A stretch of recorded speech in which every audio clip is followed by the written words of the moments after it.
तो मैं भी इसमें कुछ बताना चाहती हूँ। नवता नवता का अर्थ है 9 प्रकार से या फिर 9 भेद। और भक्ति यानी भगवान को अपने को समर्पित करना, भगवान में लीन हो जाना, यह भक्ति है। और इन दोनों को जोड़कर बनता है नवता भक्ति। नवता भक्ति इस ब्रह्मांड में 2 बार कही गई है। वैसे तो आज कई लोगों ने कही है, आज के समय में कई लोग कह चुके हैं, लेकिन 2 बार कही गई है। सतयुग में प्रहलाद जी ने अपने पिता हिरण्यकश्यप से कही थी। जब हिरण्यकश्यप ने अपने पुत्र प्रहलाद को बड़े प्रेम के साथ अपनी गोद में बिठाते हुए पूछा कि हे पुत्र, तुमने अपने गुरुओं से तरह तरह का ज्ञान भेंट किया, उसमें से कुछ अच्छी बातें हमें भी बताओ। तब प्रहलाद ने अपने पिता को नवदा भक्ति यानी भक्ति के 9 प्रकार, भक्ति कैसे करी जाए ये बताया। लेकिन अहंकार में फूले हुए हिरण्यकश्यप ने क्रोध में आकर अपने गुरुओं से कहा कि बालक को किसी ने भ्रमित कर दिया है, इसलिए तुम इसे जाओ, ले जाओ और इसे ज्ञान दो और इसे मेरी महिमा बताओ। इसी प्रकार दूसरी बार भक्ति और इसका स्पष्ट वर्णन श्रीमद् भागवत महापुराण के 7वें स्कंध में 5वें अध्याय में किया गया। साथ ही साथ दूसरी बार भक्ति का नवदा भक्ति का वर्णन भगवान श्री राम ने शबरी जी के सम्मुख किया था।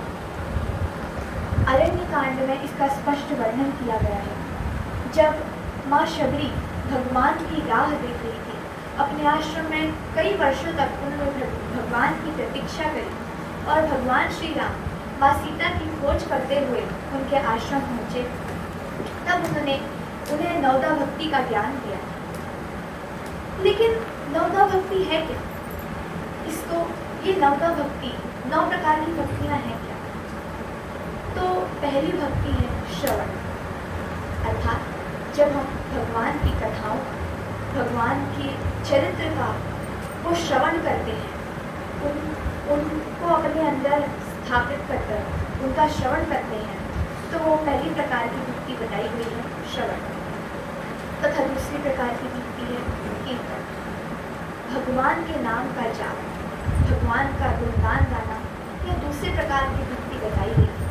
तथा तीसरी भक्ति है स्मरण, उनको अपने अंतर हृदय में धारण करना, उनको याद करना, उनको अपनी इंद्रियों को वश में करना, उनका स्मरण करना, उनको याद करना तीसरी प्रकार की भक्ति बताई गई। तथा चौथी भक्ति है पाद सेवन, अर्थात उनके चरणों की सेवा करना, वंदन करना, इसे चौथे प्रकार की भक्ति बताया गया। 5वीं भक्ति है अर्चना, अर्थात उनकी अर्चना करना, उनकी पूजा करना। जैसा कि हम देख रहे हैं आजकल हर व्यक्ति बहुत ज़्यादा व्यस्त हो गया है, अपने कार्यों में व्यस्त है, लेकिन अगर हम एक नियम के साथ रोज उनकी अर्चना करें, पूजा करें दिल लगाकर, तो वह 5वें प्रकार की भक्ति बताई। साथ ही साथ 6ठी भक्ति है वंदन, अर्थात उनको अंतर हृदय से नमन करना, यह बताई गई है 6ठी प्रकार की भक्ति। 7वीं भक्ति है दास्य, यानी भगवान को अपना स्वामी मालिक मानकर उनकी सेवा करना, उनका दास बन जाना, यह 7वीं भक्ति है। 8वीं भक्ति है साखी, अर्थात भगवान को अपना मित्र मानकर, अपना सखा मानकर उनके साथ सारे सुख दुख बांटना, यह 8वीं प्रकार की भक्ति बताई गई। 9वीं भक्ति है आत्मनिवेदन, अर्थात अपना सर्वस्व निछावर कर उनके चरणों में उनको देख उनके ऊपर समर्पित कर देना, यह 9वीं भक्ति बताई गई। तो इस प्रकार से यह 9 भक्तियाँ हैं जिनसे हम भगवान को प्राप्त कर सकते हैं। आज के समय में हम अन्य चीज़ों की ओर ज़्यादा ध्यान दे रहे हैं, लेकिन आज की पीढ़ी को हमें यह 9 प्रकार की भक्तियाँ जरूर बतानी चाहिए। भगवान श्री राम ने माँ सती को कहा था कि अगर मनुष्य इन 9 भक्तियों में से अपने भीतर एक प्रकार की भक्ति भी यदि वो करे तो वो मोक्ष की प्राप्ति कर सकता है।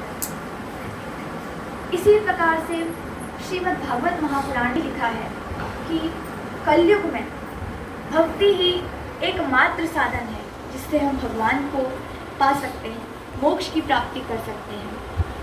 तो इसी क्रम में तुलसीदास जी ने रामचरितमानस में यह लिखा है कि कलयुग केवल नाम आधारा, कलयुग केवल नाम आधारा,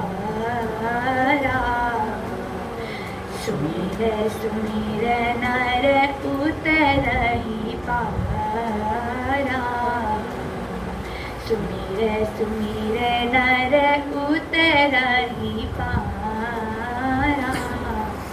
तो हम कलयुग में भक्ति ही एक ऐसा साधन है जिससे हम भगवान को प्राप्त कर सकते हैं। तो यह 9 भक्तियों में से अगर हम एक भी भक्ति को अपने अंदर लाएं तो हम भगवान को अवश्य प्राप्त कर सकते हैं। बस यही मैं कहना चाहूँगी। धन्यवाद।